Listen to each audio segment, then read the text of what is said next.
Assalamualaikum warahmatullahi wabarakatuh.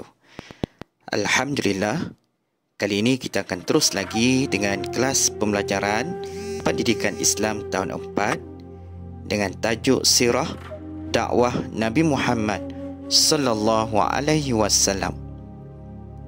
Semoga anak-anak dapat mendengar dan memahami tajuk yang akan diterangkan oleh Ustaz sebentar lagi. Selamat menonton. Objektif dan kriteria kejayaan. Objektif. Murid dapat menyebut maksud dakwah. Yang kedua, murid dapat mengetahui tentangan yang dihadapi oleh baginda Nabi Muhammad sallallahu alaihi wasallam. Manakala kriteria kejayaan, murid dapat mengetahui dan menyebut jenis dakwah Nabi Muhammad sallallahu alaihi wasallam. Kedua, murid dapat mengetahui 4 jenis tentangan kafir Quraisy kepada baginda Nabi Muhammad sallallahu alaihi wasallam. Maksud dakwah.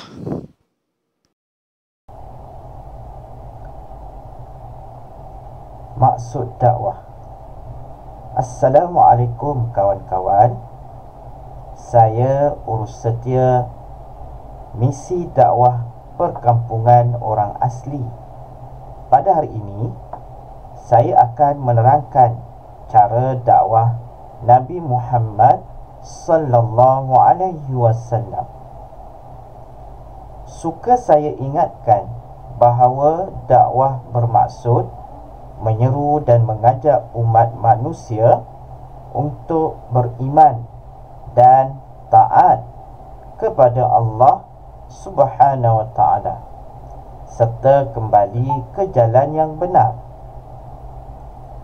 Nabi Muhammad sallallahu alaihi wasallam berdakwah di Mekah secara sulit selama 3 tahun.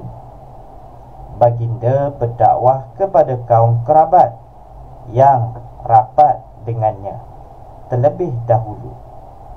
Setelah itu, barulah diperintahkan oleh Allah agar berdakwah secara terang-terangan. Apakah maksud dakwah? Dakwah bermaksud menyeru dan mengajak umat manusia untuk beriman dan taat kepada Allah Subhanahu wa taala serta kembali ke jalan yang benar. Tahukah anda, Nabi Muhammad sallallahu alaihi wasallam berdakwah dalam pelbagai cara. Antaranya dakwah secara lisan dan dakwah secara perbuatan. Dakwah secara lisan merangkumi nasihat, tazkirah, dialog, bercerita dan berdebat. Manakala dakwah secara perbuatan merangkumi perbuatan ziarah menziarahi, memberikan hadiah, mengutuskan surat, menghantar utusan dan berakhlak mulia. Tentangan kafir Quraisy. Terdapat 4 tentangan utama yang dihadapi oleh baginda Nabi Muhammad sallallahu alaihi wasallam. Pertama, Nabi menghadapi tentangan fitnah. Kedua, pemulauan. Ketiga, penyiksaan. Dan yang terakhir, pembunuhan.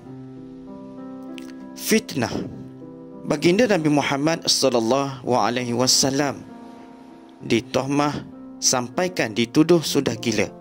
Allah Subhanahu wa taala menceritakan kepada kita di dalam Al-Quran yang bermaksud, dan mereka yang ingkar berkata kepada Nabi Muhammad, "Wahai orang yang kepadanya diturunkan Al-Quran, sesungguhnya engkau adalah orang yang gila." Surah Al-Hijj ayat 6. Bukan itu saja, Nabi Muhammad sallallahu alaihi wasallam juga dikatakan sebagai ahli sihir. Firman Allah Subhanahu wa taala yang bermaksud, tentulah mereka akan mengingkari kenyataan yang benar itu dengan berkata, Hanya mata kami sudah disilapkan penglihatannya. Bahkan kami adalah kaum yang disihirkan oleh Muhammad. Surah Al-Hijj ayat 15. Al-Quran yang diajar oleh baginda Nabi Muhammad SAW dianggap sebagai rekaan dan dicipta dengan bantuan tokoh tertentu.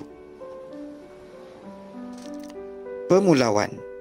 Orang Quraisy menghalang aktiviti berjual beli dan semua bentuk komunikasi dengan kaum muslimin, termasuk perkahwinan. Tindakan itu menyebabkan kaum muslimin mengalami kelaparan dan semakin tertekan. Pemulawan berlarutan selama hampir 3 tahun. Pihak Quraisy telah mengadakan perjanjian untuk memboikot keluarga Bani Hashim dan Bani Abdul Muttalib yang menyokong baginda Nabi Muhammad SAW. Penyisaan. Terdapat pelbagai sisaan yang dilakukan terhadap kaum muslimin, seperti dijemur di padang pasir dan diletakkan batu yang besar di atas dada mereka, seperti yang berlaku kepada Sayyidina Bilal bin Rabah. Yang terakhir, pembunuhan. Ada juga di kalangan para sahabat Nabi Muhammad SAW yang dibunuh dengan kejam, seperti yang berlaku kepada Sayyidina Yasir dan Sayyidatina Sumayyah. Apabila kita bersabar dan semakin dekat dengan Allah Subhanahu Wa Taala, maka darjat kita akan diangkat di sisinya. Sifat dunia semuanya bersifat sementara.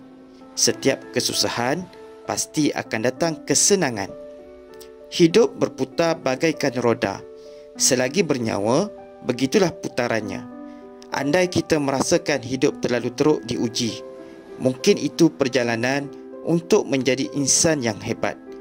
Lihat bagaimana besarnya ujian yang dihadapi oleh insan seperti baginda Nabi Muhammad SAW saat menyampaikan Islam di Mekah. Kita jumpa lagi dalam kelas yang akan datang. Assalamualaikum warahmatullahi wabarakatuh.